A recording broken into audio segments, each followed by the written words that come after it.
All right, so get this. We're diving into a real head scratcher. Ooh, I like head scratchers. Lay it on me. Okay, so picture this. Yeah. It's December 8th, 2024. Okay. A New Jersey police officer is on patrol, just cruising along the coast. Mm-hmm.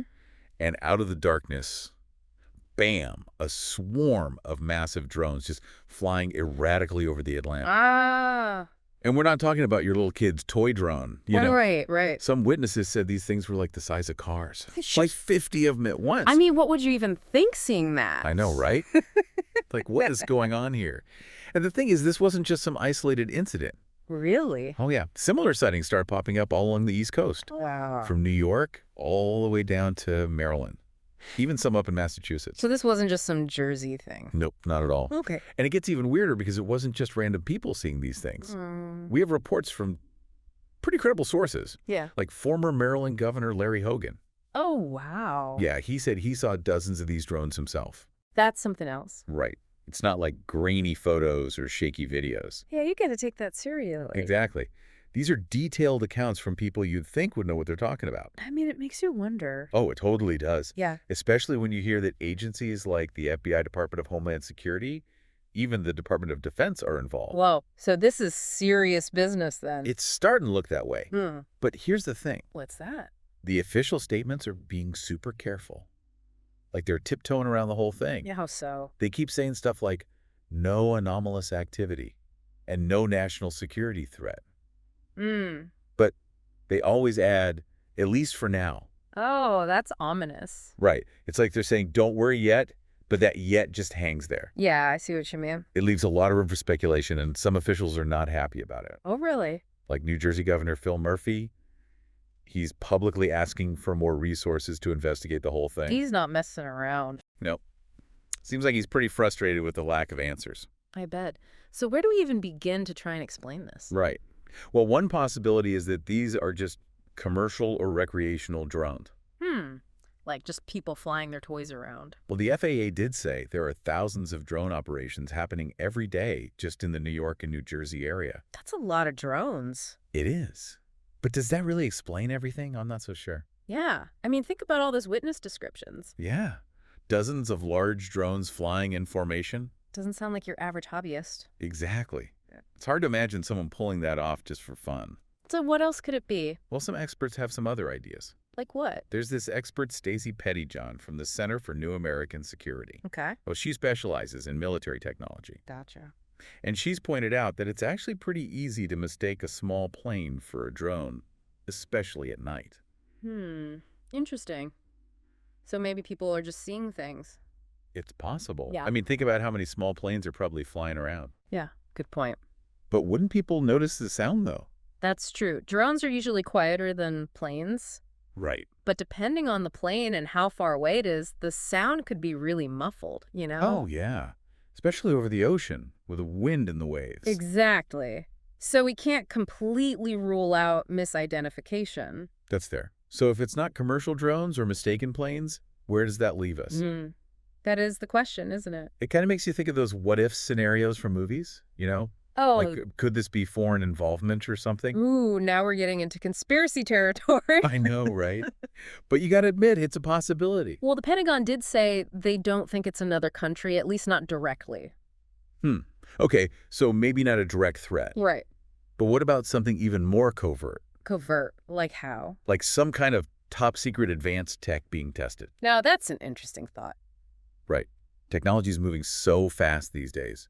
Who knows what's possible? Yeah. And remember those drones that can operate both in the air and underwater? Wait, really? Yeah, there's this company called SUBUVA. We've been developing them. Wow, hold on. They can do what now? I know, it's crazy, right? They can seamlessly transition from sea to sky. That's straight out of a spy movie. I know. It's mind-blowing. So are you thinking maybe that's what people are seeing? It's a possibility, right? I mean, it would explain why they're so hard to identify. They could literally just disappear into the ocean. Vanish without a trace. Exactly. Yeah. And if we're talking about tech this advanced, Yeah. well, it makes sense that the authorities are being so tight-lipped. They might not even know what they're dealing with. That's a scary thought. Uncharted territory for sure. No kidding. Yeah. So let's say for a second that we're dealing with some super advanced drone tech. Okay, I'm following. What kind of challenges would that create for the people trying to track and identify these things? Oh, man. So many. I mean, just think about it. Nighttime visibility is already tough. Yeah, and a lot of drones are autonomous now. Right. Or they use some fancy communication methods that don't show up on regular radar.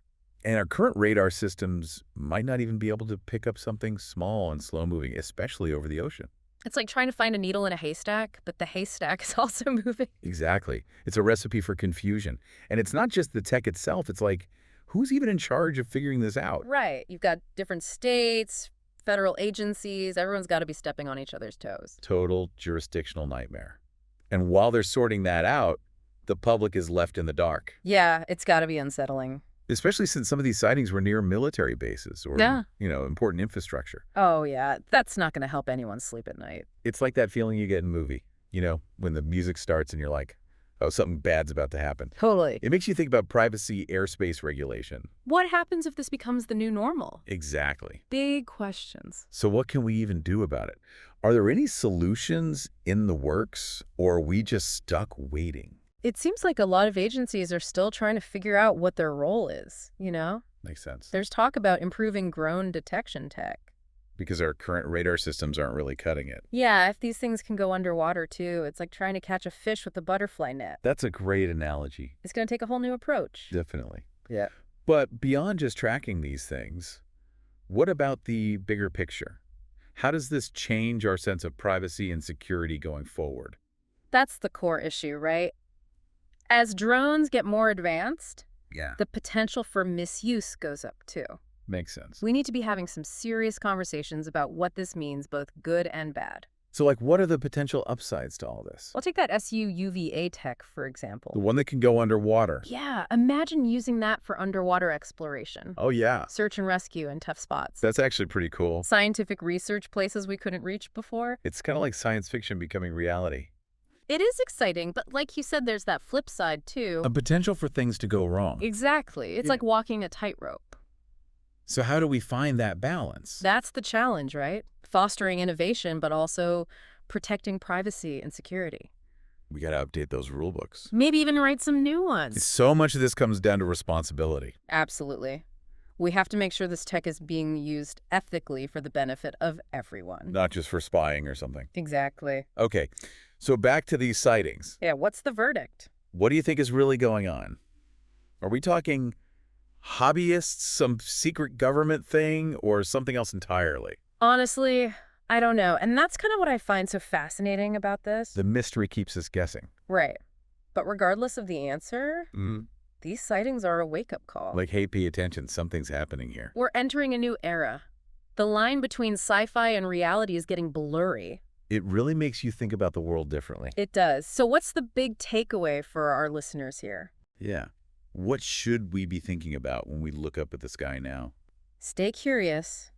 Keep asking questions. Don't just take things at face value. This is just the beginning of the drone revolution. What we do now will shape what the future looks like. It's like we have to learn to think about the sky in a whole new way. Right. It used to be just this big empty space, but now it's filled with possibilities. And potential threats. Well, yeah, there's that too.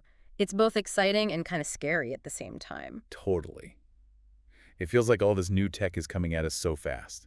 I know what you mean. It's like we're just along for the ride trying to keep up. Well, the thing is, we don't have to be passive. Oh. So what can we do? I mean, we're not scientists or government officials. It starts with awareness, you know? Stay informed about what's happening with drones. Okay, so read up on the tech. Exactly. Pay attention to the discussions about regulations and privacy. Don't just tune it out. Right. Make your voice heard, too. Contact your representatives, participate in those public forums. So we can actually make a difference. Absolutely. Even just talking about it with your friends and family helps. Spreading the word. Yep. The more people are aware, the better. It's a reminder that we're not just helpless bystanders. We have a say in how all this unfolds. And honestly, part of me is pretty excited about all this. Oh, yeah. Yeah, I mean, drones that can fly and swim, that's like something out of a comic book. It's definitely cool. It shows what we're capable of. We can achieve some amazing things. But we also have to be careful. Not get carried away. Exactly. We need to make sure this tech is used for good, you know? Ethically and responsibly. That's the key. It's a shared responsibility. We all have a role to play. And the more we understand and engage, the better the outcome will be. So before we wrap up, I gotta ask, What's your gut feeling about these East Coast sightings? Any theories you're leaning towards? It's tempting to try and solve the puzzle, but I think the questions are more important than the answers right now. The questions make us really think. Exactly. These sightings have started a conversation about drones and their place in our world. And that's a conversation we need to be having. Absolutely. It's not just about figuring out what these drones are, it's about what they represent. The future of technology and how it'll impact our lives. Privacy, security, even our relationship with the sky. It's a lot to wrap our heads around. It is, but we can't shy away from it. So as we sign off, Yeah. what's the one thing you want our listeners to take away from all this? Stay curious. Never stop asking questions. Don't be afraid to dig deeper. We're all in this together, figuring out the future one step at a time. Well said.